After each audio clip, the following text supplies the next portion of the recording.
CB শেষে দেখতেছি 1 plate কাঁকড়ার অর্ডার দিছি। এই যে 1 প্লেটে 2-3টা খাইছি আমরা, আরও 150 টাকা নাকি। সাথে যদি পেঁয়াজও হয় একটু ভালো হয়। এই যে দেখেন আমার ভাই নিচে খাওয়ার জন্য, অনেক মজা, কিন্তু টাকাটা একটু বেশি হয়ে যায়। 150 টাকা করে নিতেছে। আর 1 প্লেট 2 প্লেট পেঁয়াজুর অর্ডার করছি, এটা 1 প্লেট 40 টাকা করে।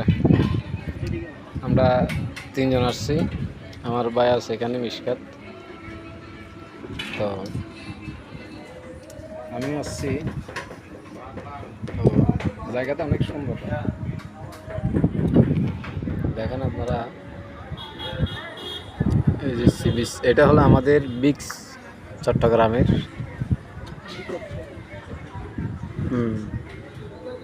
দেখি আমি পেঁয়াজুটা আসুক, অর্ডার করি।